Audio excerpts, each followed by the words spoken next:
Well, we're in Jamaica. I'm Seaford Town, Yes. the Germantown. And this is Skipper. This is Skipper. I'm here with my friend. Yes, Imelda. This place is beautiful. It is. This is where he was born and raised. Impeccable. So beautiful. Oh. Yay. What do you want to tell the people? I don't know right What do you want to tell the people about this? Why is it special to you? Why is it special to me? Well, this place is beautiful, man. Very special. A lot of sunlight, fresh air. Yeah. That's one of them. Very fresh air right here. People are loving up here. Yeah. Yeah. Thank you. Find your dreams come true. Hello, welcome to another vlog. My name is Imelda Bell, if you don't already know. And today we are going in the mountains. I've been wanting to go to the mountains since I came to Jamaica the first time. But Rasta Steve, if you've watched my other videos, you've seen Rasta Steve. He was the first Rasta I met when I got to Negril. But he's taking us into the mountains today to Germantown. And he's just gonna, they call him Preacher, aka Preacher, because he got knowledge, you know, so it's really going to be a history lesson and just follow along, you know. I'm just going to capture it, but he's going to show us his family land and the town itself. Oh, such a beautiful day. Let's go have a good day. I've already had an amazing morning. It's 11:55, so I have to hurry up because we're supposed to be meeting him at 12. Let's go. The sun is shining so bright. Oh, feels so good. These are the guard dogs. They're so good. They're so good. They don't bark at me as much anymore. Before they were barking every 2 seconds. Now they're all right, you know. They bark at people who bring me home. They're like, who the hell are you? Take it off and go. Which I like. Do you just hear it? A moment of silence.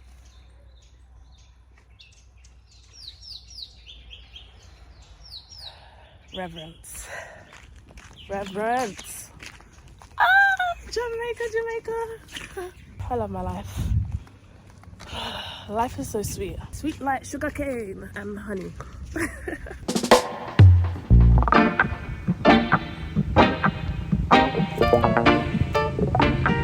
I think I'm right where I need to be in this exact moment, you know?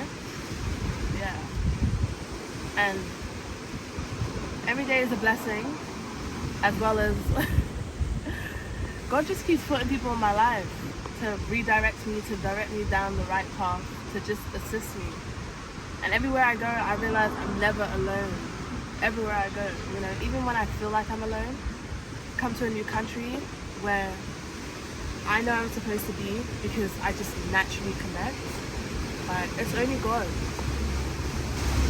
Look at this view. Look at the view. Look at the ocean. Immaculate. All the trees, the sun is just beaming.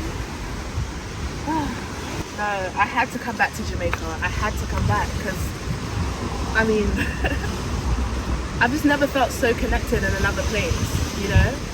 And obviously, I haven't explored Africa as much as I want to yet, but this is the closest thing to Africa, outside of Africa, honestly. Out of all the Caribbean countries that I've been to thus far, this place is directly linked to Africa, you know? And the history is just so rich. The land is so rich, the soil is so rich, the water is so rich, like, life here is just so rich. People may think I'm weird. I don't think I'm weird. I think I'm ahead. I think I'm the coolest person on earth. I really be talking to myself like that, you know, in my head. Alright, before I start this voiceover, I do want to state that I'm not a history scholar, nor am I a history teacher.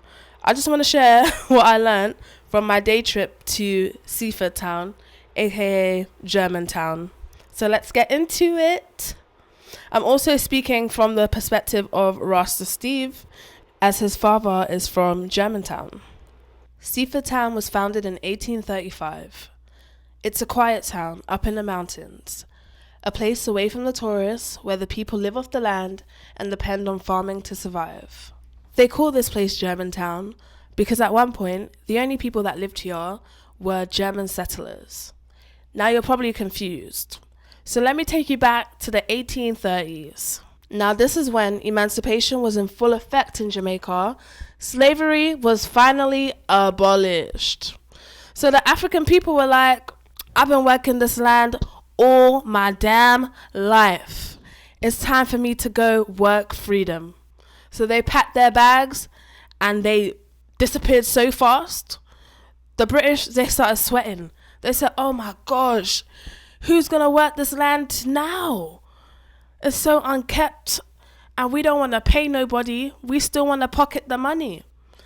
So then they went to the drawing board and they started plotting. They started scheming. Obviously, with black people now being free, they needed someone to replace them and do their work. So they came up with a plan. And they got 2 agents to go to Germany and persuade the people of Germany that life in Jamaica was sweet. Sweet like sugarcane. And if they came to the island of paradise, they would never have to worry about anything. So a couple hundred Germans agreed to come to Jamaica as indentured servants, which is basically a fancy way of saying substitute volunteer slaves. They signed a contract for 8 years. In return, they were promised land. Upon arrival, what they didn't know is that they weren't coming to the sweet side of Jamaica. They were coming to the swampy forest side, the side that had a lot of mosquitoes with a lot of diseases. So a lot of them got malaria, yellow fever, etc., and they died off within the first 5 years. So even though at one point it was common to see Germans in Germantown, it is now a rare sight because we all know that once the black gene enters, it's unstoppable, you know? So if they're not mixed, at this point, they've migrated. See, at first they didn't want to mix. They wanted to keep their gene pure. But there were only so many of them, so they had to assimilate. And they had to get with the program. Hence why now you might see a dark-skinned brother who's actually half German. They don't want to educate you. They don't send you to school. Right. That's work. They just educate you enough to work for them. But to work for them. Right. That was their education for black people. You couldn't even sign your name. Right. And there was no human rights to protect you. Right. Because you're just on an island that they rule. No laws it was here for black people. Right. But over there in the mountain, I'll show it to you. That's the black settlement. The maroon settlement is the black settlement. Yeah. But they came as the first set of police that go after their own black brothers and sisters and trust them and give them back to the island. Yeah. That's why today you see so much black people are police. Yeah. In the street. Right. They're still the police. Yeah. Hold all the records was burned. Oh. So that's where you'll find where they go to school and where they go to church. Yeah.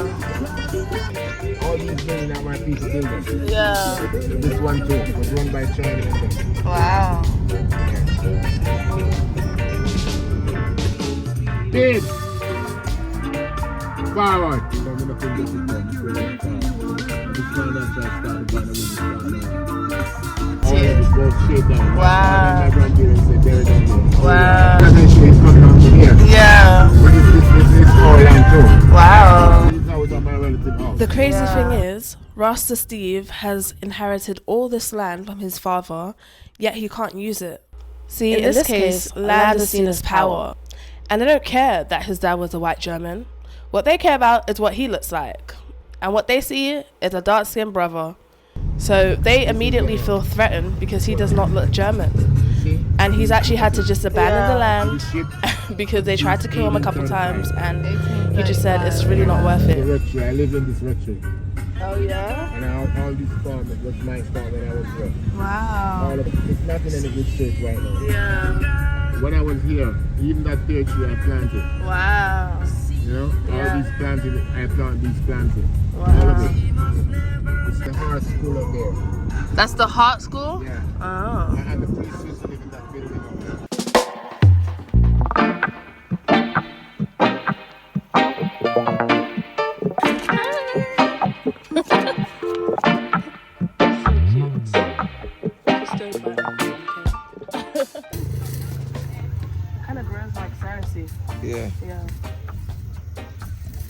vines, right? Yeah, you know that.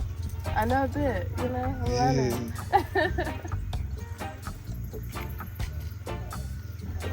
I still got a lot to learn though. We went on a Sunday, so the town was extremely quiet since it's already a quiet town. We also went to go visit a few of his friends in the area, and you know me and my herbs, so I saw a couple things that I wanted to harvest and I got to it. And my friend Skipper was helping me harvest them, which I was so grateful for. They have to eat this on their own. Yeah. We don't normally pick it for them. Oh, they just come and eat it. Yeah, if you pick it for them, they say it's kill them. That's what they say, and I've tried it. Yeah. So you wanted to experiment yourself? Yeah. Oh, this is good. But, names for them. I know, because there's bird vine and there's bird bush or something like that. And that's what, yeah,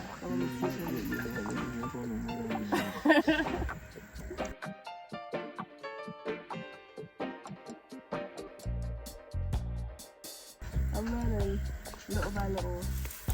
I think, I don't know how to get enough of them, but when I was younger, when I have more interest, I used to go in the bushes. But I used to know a lot of them. Yeah. So you know, sometimes you have a place that's it. I'm living here. You know me always want America. Yeah. But once you get there, you'll want to come back immediately. There's nothing like this. Why in the come? I'm stand up about 15 minutes and look on the whole of them good Shabba. And I say one more word to them. Walk out straight to Kingston and make them get a car around me. And the same question when me ask them where they don't want to answer. They have to answer that. And the man in return asked them, do you know a priest by the name of Father Luke? Them said yes. That alone killed them. Wow. But of course where you come from. So I could not have a problem with Jamaica when I know I have one. Remember I started to show you the mountain? Right. All those mountains, Yeah. all these mountains. All look up there, I look on the top there going over. That's my property. Right. I have documents for it. Yeah. No one is living in it. No. Yeah. Wild land. Wow. People will use it for raising goats and going to do other stuff. Yeah. But if they die, they can't bury them. Right. They can't take the land. Right. Nobody can take it. Yeah. But they will take my life from it if I live careless. Right. Yeah.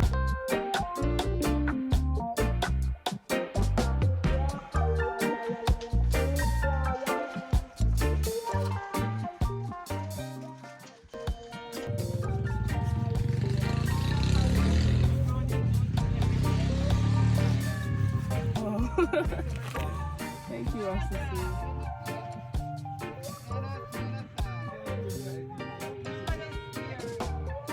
Wow. What up, bottle? Huh? Yeah. Wow. Thank you, Rasta. Wow. Thank you. Ooh.